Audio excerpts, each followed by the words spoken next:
All right. So, Wendy and Dave Ulrich, thank you so much for dropping in and having this conversation with Gloria and I. Wendy is a licensed psychologist and is in our book, Growing the Elephant, Increasing Our Advantage for All, talking about growth mindset, which we'll do some more of. Dave Ulrich, Dave, and I've known each other. I've known Dave for a lot longer. He's known me, but it's over 25 years. Dave is the #1 management guru by Business Week, identified in Fast Company, has written, I think, Dave, 33 books. Too many. Some, Too yeah, many. some number of books, and is really known as the top thinker and researcher and expert in human resources and leadership. So thank you both for being here with us today. Really appreciate it. Gloria, I'll let you start us off with a conversation. Sure. Well, it's a continuing conversation. We've been talking about how all of us share aspirations to make sure that there's sustainable change in the organizations that we lead. So that's sort of the angle we'll take on this first question. As you know, in Growing the Elephant, we have a character named Robert, who is a CEO and also a board chair of a foundation. And he explores this framework that we describe as dimensions of power. And it's really about how a leader can choose to share some power, especially in decision making. But also when it comes to increasing representation and gaining diverse perspectives. So we're interested in hearing your thoughts based on your deep experience and your continuous learning that you espouse so much for folks, how you see setting priorities as being a way that we can increase earned advantage for all. And that's especially to achieve equitable outcomes and competitiveness and better services and all of the things that we care about. How many hours do we get to talk about this? First of all, Chris and Gloria, what an honor, and Wendy will speak for herself, to join you. You have a great book, you've got great ideas, and it's just a thrill to be a part of your success. And we earn our advantage through your advantage. The issue of power is an interesting one around earned advantage that you talk so much about. It's not about a program of the month. And a lot of people have tried that. It's not about tracking data. And if I were talking to Robert, it's not about the latest program. It's not about the data. It's not even linking what we do with strategy. It's changing fundamentally your assumption. How do you think about your power? And I'll give 3 thoughts. Number 1, leaders use their power to empower others. If you're not using, Robert, your power to make others better, you're not leading well. The ultimate success of a leader is when he or she moves on and the next generation is better. We get that as parents when we invest heavily in helping our children develop their skills. So number 1, the goal of power is to empower. Number 2, the challenge we face is to recognize that everybody has a gift to offer. Nobody gives the same gift. And so your job, Robert, as a leader, or anybody leader's job, is to recognize and accept whatever anyone offers. Whatever anyone offers.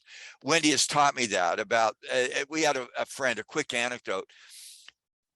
When we did a book called Why of Work, she ideal job was to be a toll booth operator. By the way, think about that. Sitting in a toll booth, taking money, giving money back. I mean, some of us quaff and we go, oh my gosh, who'd want to do that? And she said, by the way, that's what she wanted. That was her offering. And then she said, well, what were you doing at 3 a.m.? I woke up worried about my talk. What were you doing at dinner last night? I was out with a client. She said, I was asleep. I was home with my daughter. You guys have a job that just destroys your life. I love, by the way, the point is everyone has something to offer. Number 1, use your power to empower. Number 2, find out what their offering is. And number 3, embed those assumptions. When those assumptions, Robert, get embedded throughout your organization, in the HR systems, in the mission, in the vision, in the metrics, suddenly it's not about you. It's about the value that you've created for others. So those are my 3 points on power. Use your power to empower others. Make sure everybody's offering is valued, no matter what it is. And number 3, embed that process So it's not about your personality. It's about the systems and culture that you've created. Awesome. Thank you.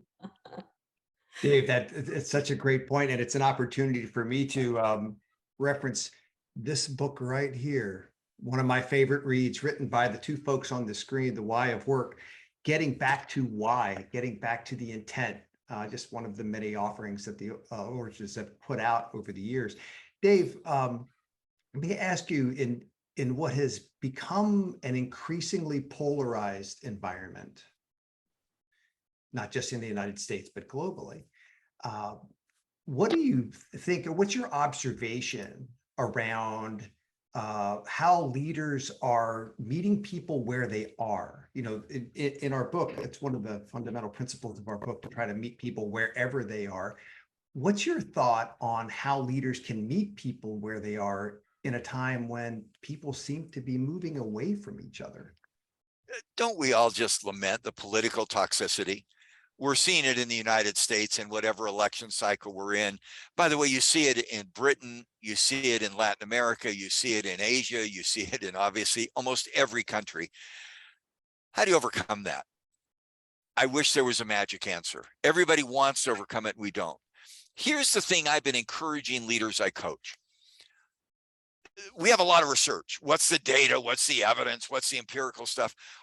I like very simple questions and simple solutions that are not simplistic. Here it is. When someone leaves an interaction with you as a leader, do they leave feeling better or worse about themselves? That's it. So we can disagree. I've disagreed with Chris, by the way. Chris has been one of my mentors and advisors, and he's challenged me in some major things, and he's been so helpful. But when I leave feeling better about myself. If I were going to a leader, I'd say it's okay to disagree. In fact, disagreement is a healthy thing. We need that diversity. We need that variety of thinking. But when we leave, are we feeling better about ourselves? I'm working on that. That's not one of my strengths, but I want people to leave an interaction. Gloria, you've interacted with Chris. What percent of time when you leave the interaction with Chris, do you feel better about yourself? I have a number in my head. For me, it's 99%. 100%. It's 100%. I don't know if there's ever been a time. Well, I have felt worse about myself because I look at Chris's physical capacity and my physical shape, and I think, oh, crap, I'm not keeping up with Chris. So, but by the way, Chris, and you make me feel better about myself. And I hope leaders ask that. Disagreement is okay. Toxicity is not. I want to succeed by making others better. That is such a powerful point. And Dave, that's the opportunity for us, right? Is to engage and to help people feel included, feel better about themselves by virtue of being with me. And you are way over kind. Awesome. Thank you. So Wendy, let's talk a little bit about growth mindset, if you would. You and I, Wendy, had a conversation way in the early writing of this book. Because there was a session where my wife Ann and I joined you and Dave in New York City for a program several years ago, where we shared the floor, and I heard for the first time, probably late, about growth mindset, Carol Dweck's work. But the way that you taught the group around that really got me realizing what a growth mindset is. And it stayed with me. And as we've gone into now the writing of this book and the engagement with other people around it, the necessity of the growth mindset to grow earned advantage. So as you've had a chance to think about this, how important, or how is a growth mindset important in this time when folks select what they want to know, pre-select what they want to hear, and some are afraid of being called out and others know they're not going to be called in? Great question, Chris. And I've so enjoyed those conversations. It's an interesting concept, and I hope people are familiar with Carol Dweck's work. If they're not, they should be, and I hope they will be. It's been widely impactful in so many settings. But the thing that I really personally appreciated when I first got exposed to her research was the idea that when we have a fixed mindset, we kind of go into a setting assuming well, you know, I'm either smart or I'm dumb. I'm either good or I'm bad. I either know what I'm talking about or I don't. And if I don't, I better hide that. I better try to cover that. I better defend it. I better get sort of self-justifying about it. And if I do, I'd better let everybody know that I'm smarter than they are, and that I started out that way and will continue to be that way. Whereas in a growth mindset, this was her discovery with a bunch of little kids in school, and she's trying to figure out what makes somebody stick with something when they fail. You know, how do you keep kids engaged in learning and growth and stay resilient when they fail? And what she found was that the kids who really stuck with stuff, when things got hard, they leaned in instead of leaning back. They got more engaged instead of less, was that they had a different approach. They felt like no matter how good you are at something, which this research points out, by the way, no matter how good you are at something or how bad you are at something, you can get a lot better at it. We aren't just born with a set of IQ points in our head or a set of gifts and talents that we either have or we don't. We either come in with it or we might as well forget it. No matter how much advantage we have coming in with our biology, for example, or our history or our culture or whatever else is going on in our family, we still have to take responsibility for our own growth and development. And the interesting thing is that these kids, she wanted to know, you know, how do they deal with failure? They didn't think they were failing. They thought they were learning. And so when they ran into obstacles, instead of getting defensive or instead of looking for ways to hide that they didn't know what they were talking about or to prove that they were better than others and they were right, they were humble, you know, basically about willing to say, I don't get this. I need help with this. I want to understand this better. And I can do it. And this is exciting. I feel at my best when I'm learning something new. So when she offered these kids the opportunity to take on some of the little tests that they'd been given and try them at home, the kids who were in that fixed mindset would say, well, I want the easy stuff because I can do that well and it's fun.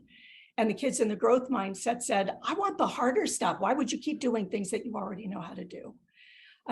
That's challenging for me, you know, and I realize in many ways in my life, I absolutely have had a fixed mindset. One of the questions I get asked is, well, where does that fixed mindset come from? Is that something people are just born with? And I hear that question and I go, no, that's the whole point. No matter what we're born with, we can change that a lot. We can learn, we can grow. And that learning and growth process, I think, starts with saying to myself, might I be wrong? Might I not have all the answers here? Might the reason I'm in a disagreement with somebody else be because we both are sure we're right?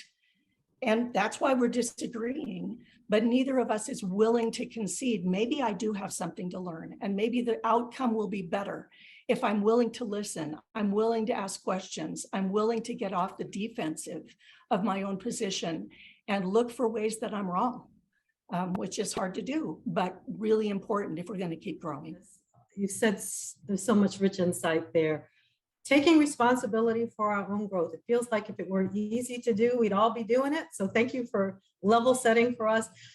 Chris and I find that in our work to increase earned advantage for all, there almost always is a huge challenge at the highest level with board members and folks in the executive suite, because there is fear of experimentation, especially because of all of the challenges. If we knew how to increase earned advantage for everyone, we would have done it, or we wouldn't be wrestling so much, or we wouldn't be avoiding some of the conversations that Chris and I encourage. So do you have any thoughts about some of the tools, some of the shifts in mindset, ways to achieve the shifts in mindset that would help a leader say, okay, I don't know it all. And here's a way that I can lean into my learning and encourage others to do it as well, so that we're experimenting together, figuring it out without having a playbook. Yeah, some of the things that Dweck found were really helpful. We're beginning to tell stories in our organizations about places where we've learned, where we have changed the way we thought about something, and where that's been successful. Sometimes it really helps to not just reward and encourage and praise and say wahoo to the people who have succeeded at something. That's valuable. But to the people who have been willing to try something new, try something hard, and to look at situations where things have not gone well, because nothing always works, of course, including the things we've already done. We know pretty well, just looking around in society, that a lot of the assumptions we've come in with over the years are backfiring on us now, and we've got to get in the game of trying to change some of these things, and it's hard to do. But if we can look at, okay, let's not assume we failed. Let's assume we're learning. What have we learned? What did we learn from this experiment? What went well? What didn't? What would we do differently the next time? Those are valuable questions. Some of the work that I have been trying to learn a lot about lately is just reminding us that the biggest problems that we're facing in the world right now are not necessarily problems that we just started with today. They are problems that have been going on for hundreds of years, sometimes thousands of years, where people get entrenched in a defensiveness about their own position because of hurt, because of challenges that they've faced that have been extremely painful or difficult because of how things have been set up. And we're trying to look at those hard assumptions and say, is this really the society we want? Is this really the company we want? Is this really the way we want to treat other people? Is it enough to just say my way or the highway? You know, I got the answers that they've worked for me. I know what I'm doing. Everybody else needs to get in line. Or do we get our best effort out of people when they realize we're on their side too? We want them to succeed. We want to help them do so. And when we come at people with a peaceful mindset about the value we place on other human beings, we can say hard things. We can hold people accountable. We can hold ourselves accountable and responsible, but we can do it from a different place that isn't about shame and blame, that's about learning and growth. That is such a powerful point, Wendy. And speaking to that, the mindset of the leader in how this gets done, and apologizing for the noise that you might hear in the background. That's the nature of the hybrid world these days. But Dave, I'll invite you as we kind of close out our time together. Can I give two examples of that, Chris? Yes, really please. concrete that Wendy just alluded to. And many companies have all hands meetings. Top 50 executives come to a meeting. One company decided to invite 10 employees who were not there by title. So they weren't in the hierarchy to come to this all hands 100 people meeting because they'd done something in the last year that was cool. That's nice. So you got a 25-year-old who did a website, you got a customer service. Of the 10 who showed up, 5 were successful and 5 failed. And the message was, we're not just going to invite 10 people to come to this status meeting because they succeeded. We're going to look at those who failed and learned. What a great example. So they said, you know, some of these projects were great. Some didn't work, but they were the right thing to do. Second tip, I love simple questions. I've already given one. 4 words. Somebody comes to Gloria with a question and she says, Dave, what do you think? What do you think? That's building the mindset in others. So those are 2 kind of quick examples, Wendy, of what I really appreciate you're saying. Great, Dave. Thanks for that. And so appreciative for both of you of providing those tangible things that one can do in the moment and in the day and in the week. What so much of the challenge of growing the earned advantages, folks look at it truly as an elephant. This is too big. I can't deal with this, as opposed to the elephant that in the room that we want to talk about and we can do something about. So so grateful for your specific examples. Gloria, I'll invite you to make any final appreciation, and then we will let these folks move on with all the important work that they else have to do. And I just want to thank you for being encouragers in chief to me and Chris and to many other people of goodwill who are trying to create change and more earned advantage for all. We don't take for granted your time or your heart in all of this. Thank you. David and Wendy Thank you. Ulrich, what a gift. By the way, what you don't know is the title of the book, and I held this for this moment. Growing the Elephant began with the two of you.